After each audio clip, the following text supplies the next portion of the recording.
Hi, my name is Anna Segura, and I am a shaman and a master hypnotist here at Illuminating Stories. So, we've all heard that being called to be a shaman requires a lot of sacrifices, right?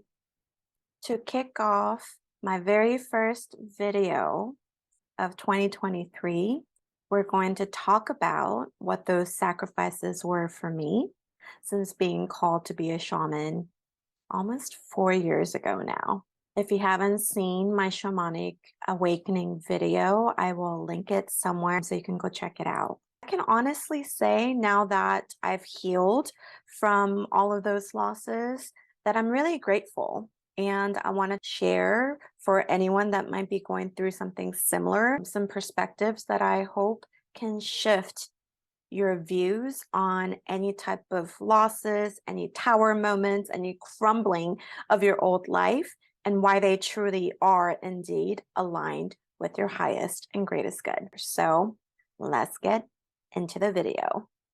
All right, so now with that out of the way, I want to kind of set the stage for you guys in terms of how everything kind of unfolded and how instinctively I knew that quite literally shit was about to hit the fan. About a month after being called on this path, in one of my early sessions with the shaman that I was working with to basically heal the traumas that I had experienced for 5 years prior to the calling, he asked me, quite frankly, like, what's holding you back? Like, what type of resistance are you feeling right now? And so I told him, I am scared of losing people I love.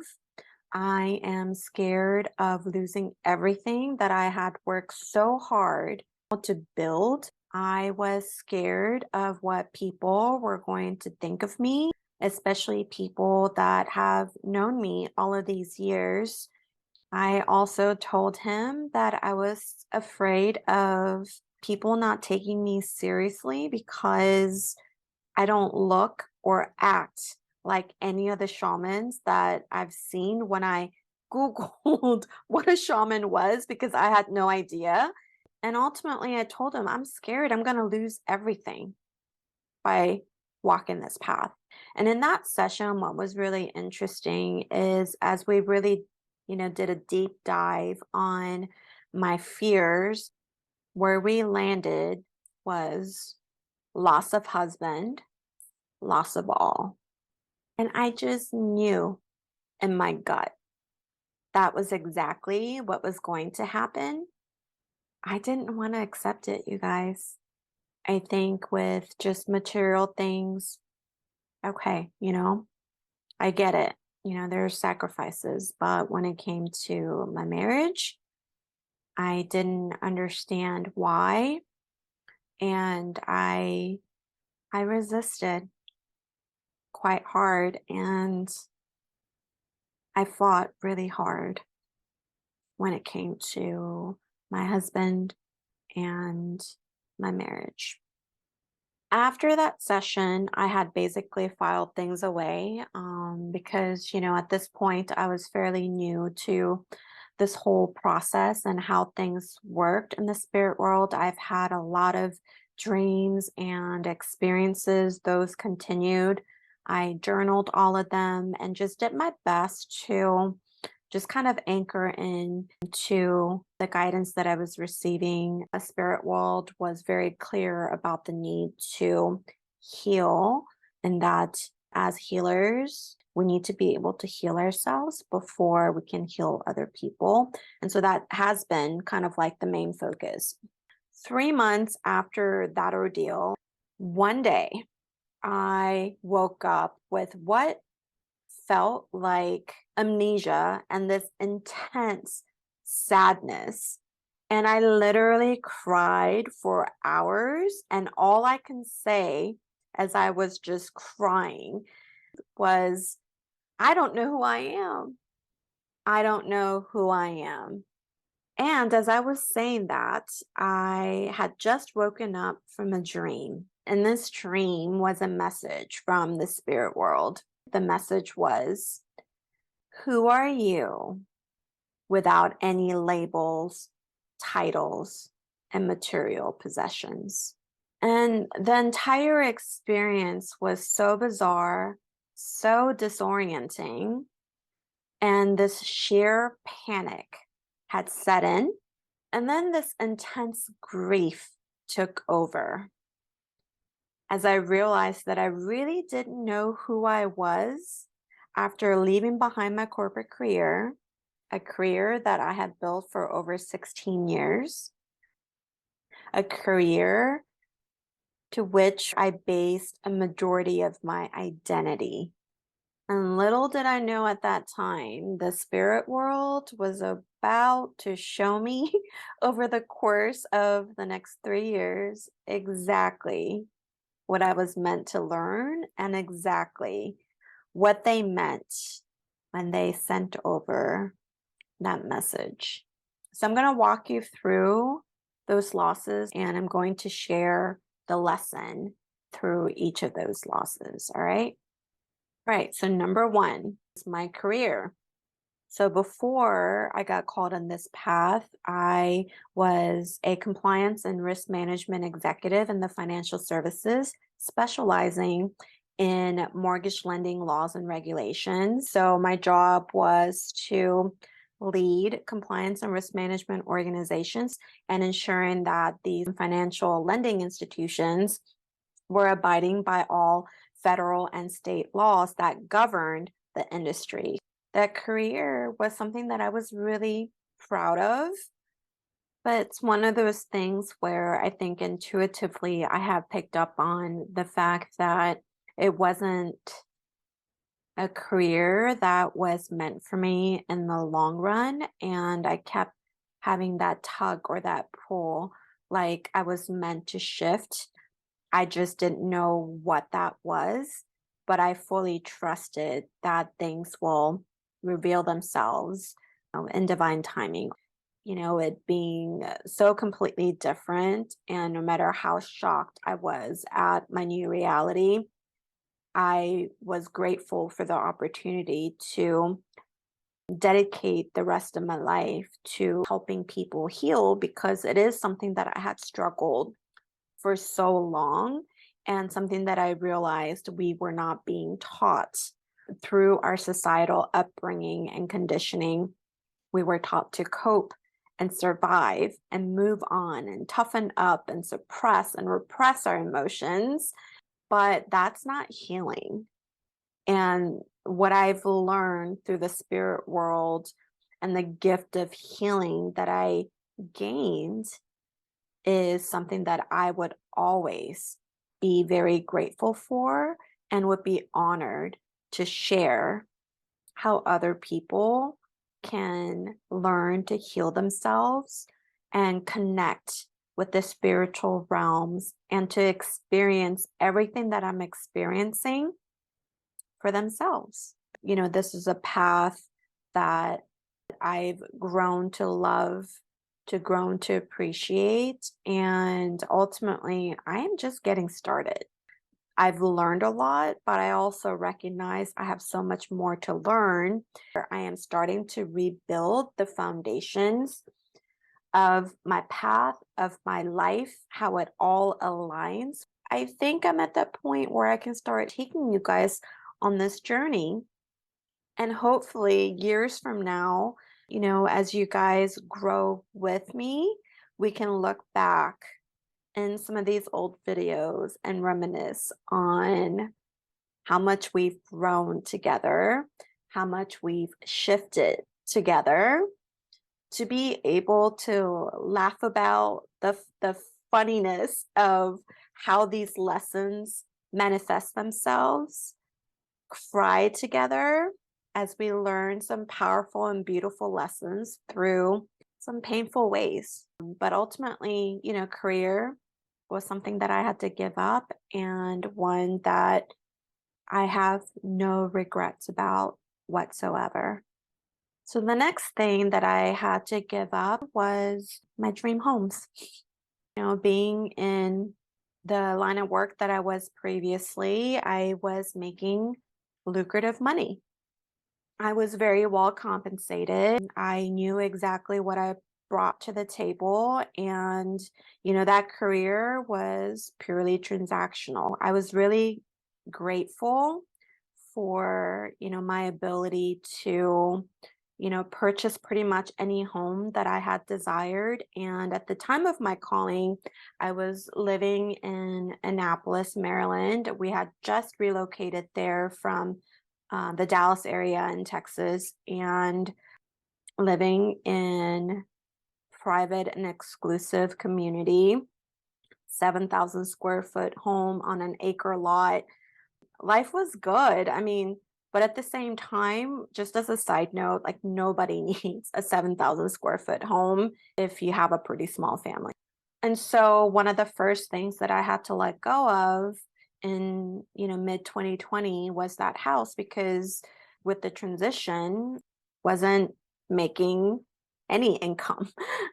I had to do the responsible thing and we felt, guided to move back to Texas. But ultimately, with that move and when we sold the house, we downsized considerably. And that house was about a quarter of the price of our prior house.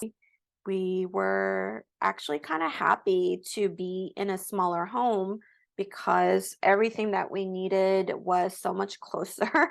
And, it was a home that we fell in love with, and it was just enough space for what we needed. And since then, though, I had to downsize again.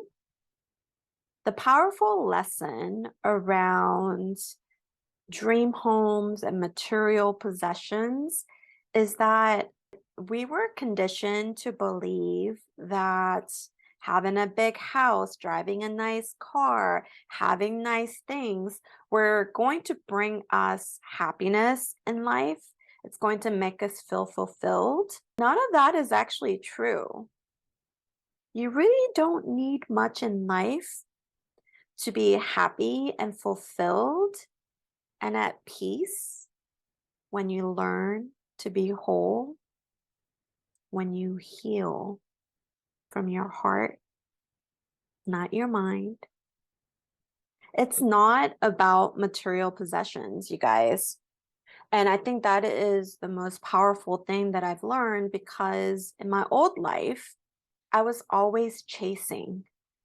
Regardless of how much I had, how much I felt like I've upgraded in life, it never felt enough.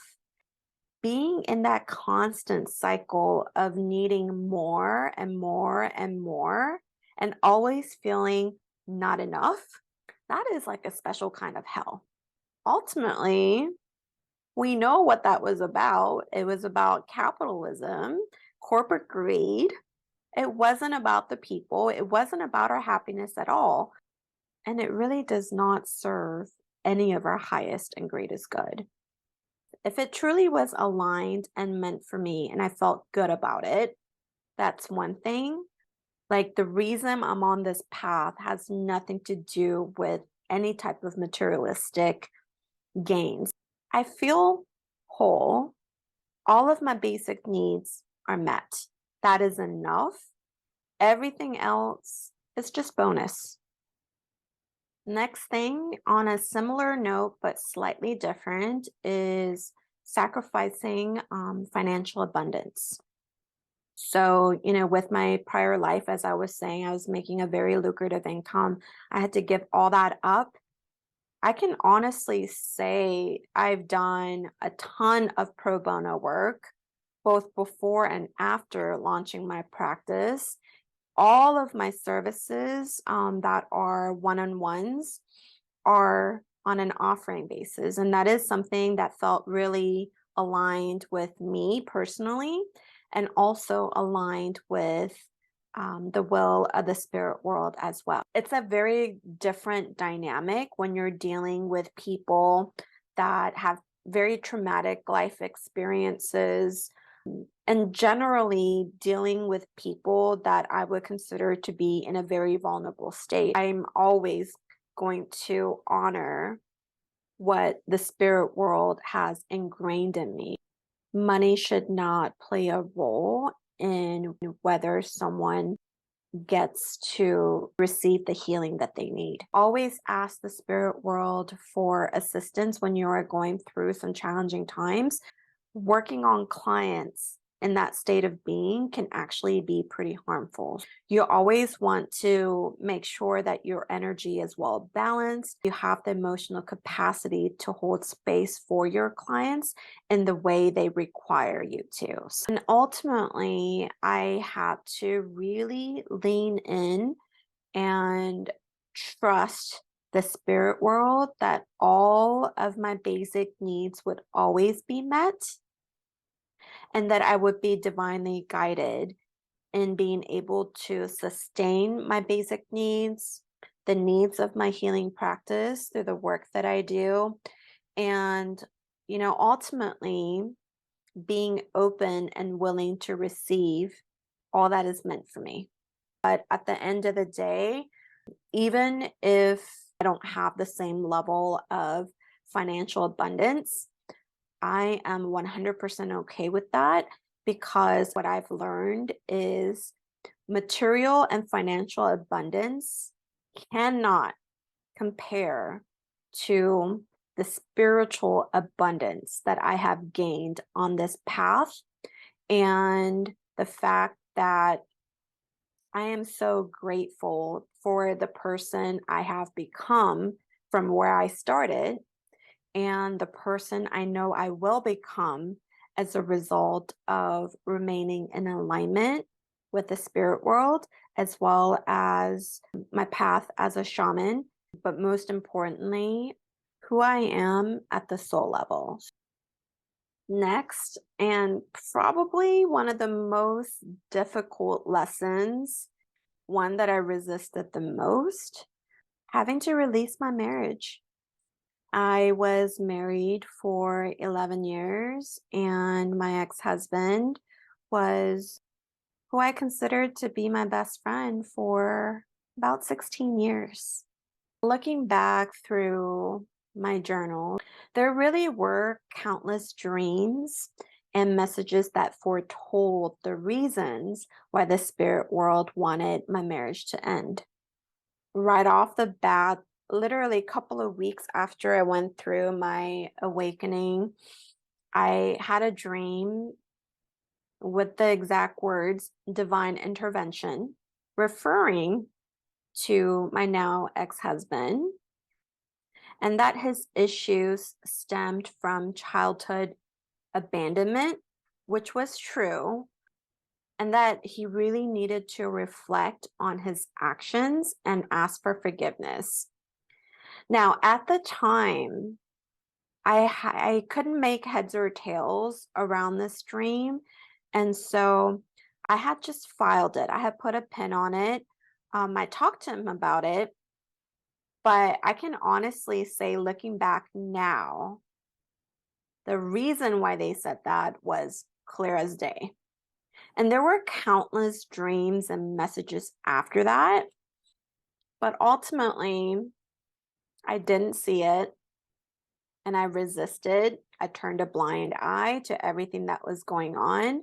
I didn't know what was happening. I just knew a lot was happening in my marriage, and there was a lot of changes that I was noticing with my ex-husband, but I couldn't face the music. That is until the summer of 2021. By then, things had escalated so bad that I finally broke down and asked the spirit world for help. Quite honestly, I had become very suicidal because of the way he was treating me. I was literally on the bathroom floor begging God to just take me because I did not feel like I deserved to be here. And when I finally asked for clarity, they've alluded to the fact that I was being abused. But to be quite honest, I didn't know that is what I was experiencing. Like, I wasn't very well versed in emotional abuse and manipulation tactics. And when I finally told the spirit world I was ready to hear what they had to say, why I was experiencing these types of behaviors from my ex-husband, they came through with very specific guidance, reasons, and receipts about the type of abuse that I was experiencing. And to provide further clarity and guidance, they led me to very specific resources that spelled out the exact abuse tactics that was being used on me. When I actually started watching the videos, reading about them from leading experts in the field, I was so shocked that this was really happening. On the one hand, I felt so seen, heard, validated. I felt relief that this was actually a thing, that it was not a unique dynamic.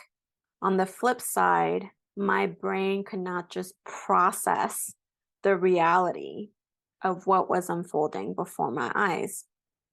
Even then, you guys, this is the scary thing about being in an emotionally abusive relationship or marriage. Even after I just learned that my husband was being abusive towards me, and that's why I was becoming suicidal, I told Spirit that even if I was being abused, I owed it to my husband, my ex-husband, to see if he was open to receiving the help that he needed. And then I followed it up with, if you really feel like I need to walk away, there's only one thing that's going to make me want to do that. And that's if he cheats on me. As soon as I said that, I heard, there will be a girl. There was always a girl. My heart sank. Sure enough, 2 months later, I caught him cheating. And then looking back, like they really couldn't have been more blatantly obvious with all of the imageries, visions, dreams that they were sending me pretty much since the beginning of my awakening. Like for, 2, 3 years, they were, literally dropping these hints, but they knew it's something that I had to be ready for, something that I had to accept and to finally choose myself. So, all this to say, I've been healing for the past 15 months, and it's been almost a year since my divorce was finalized. And it's been 8 months since I've gone no contact and have since relocated. Now that I can honestly say I'm on the other side of this very difficult process, I'm realizing how important it is for people to understand the hallmarks of what I now understand to be covert narcissistic abuse. And honestly, the damage that it can cause. I feel guided to do a series of videos on this topic, helping you guys learn about the signs of emotional abuse, how to spot manipulation tactics these individuals use to lure you in, love bomb you, devalue you, and ultimately discard you. And let me tell you, the reverse discard phase, which was my case, horrific. Horrific. It is probably the most atrocious experience I have ever been through in my entire life. What I saw towards the end, when the mask fully came off, like I cannot unsee that ever. And I just want you to know, if anyone is making you feel less than, making you feel unworthy, manipulating you, gaslighting you, triangulating you, breadcrumbing you, I want you to know, no, it is absolutely not you. I want to help you look at these types of experiences more objectively and not to personalize what they did to you. And I want to share what I learned from it: narcissistic abuse, and more specifically, covert narcissistic abuse, because while very similar, there are some clear distinctions in many ways that makes covert narcissists all that more insidious and even more dangerous. Their love is transactional. It really wasn't until I accepted that truth I realized that the entire 16 years was an illusion. They were all lies. He wasn't capable of loving me because he's not capable of loving anyone, including himself.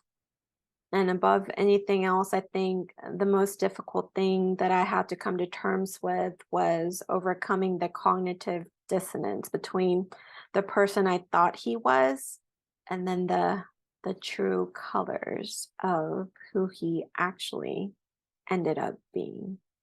And I remember screaming at the spirit world, "Why do you guys hate me so much?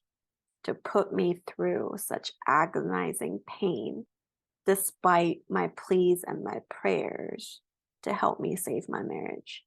But in the end, on the other side of healing, and on the other side of healing from narcissistic abuse, is truly a powerful set of lessons around self love, self respect, and self worth. And the fact is, understanding these concepts on an intellectual levels on a conceptual level is absolutely not the same as actually embodying self-love, self-respect, and self-worth. And life absolutely is 100,000 times better once you finally tell yourself that you deserve better, that you are worthy, and when you finally learn to love yourself in a way that you truly deserve to be. I'm so grateful for licensed professionals in the field that specialize in these types of abuse. If it wasn't for the work that they do, I honestly wouldn't have become aware that this was a thing.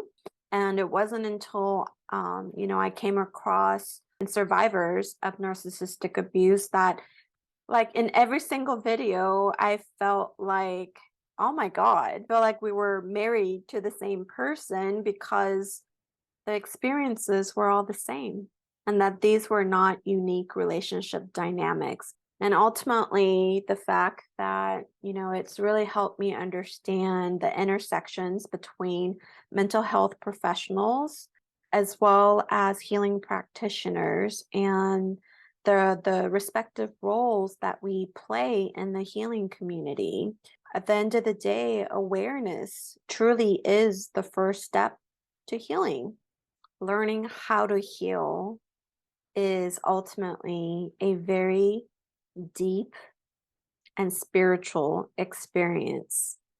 It's almost like the what versus the how, and the importance of balancing our human selves and our spiritual selves. And I think ultimately everything that has unfolded exactly as they were meant to. I'm super grateful for the lessons, for the experiences, no matter how challenging and difficult it has been for me.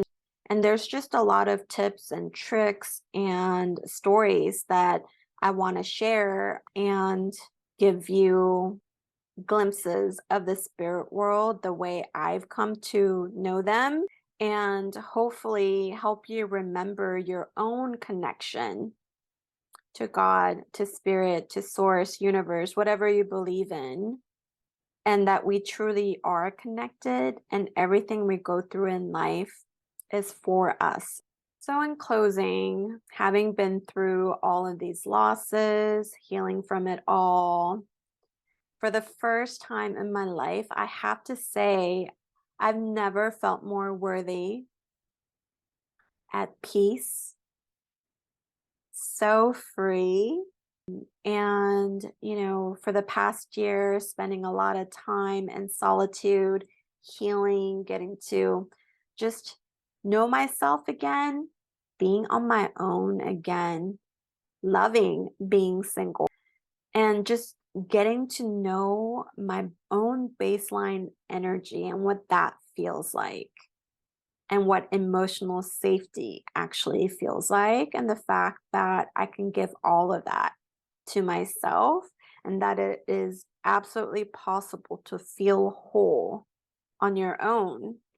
Once you get to know yourself in this capacity, get to know your baseline energy, the way you engage with other people, just on an interpersonal level or romantic level, it's going to be a total game changer, because now you're going to be able to discern whether the individual is adding to your happiness, joy, and peace, or taking away from it. Healing, feeling whole, and being at peace really cannot be found at the level of the mind. Okay? It cannot be found in material things or labels you give yourself. It's deeply spiritual. It's soul level work. So with that, I hope this video was helpful in shifting or affirming your perspectives. And please know that the spirit world is always advocating for your highest good, albeit through tough love at times, but it truly is rooted in their deepest love for you. All right, guys, take care. It was so good to connect with you again, and I look forward to seeing you in my next video. Take care. Bye-bye.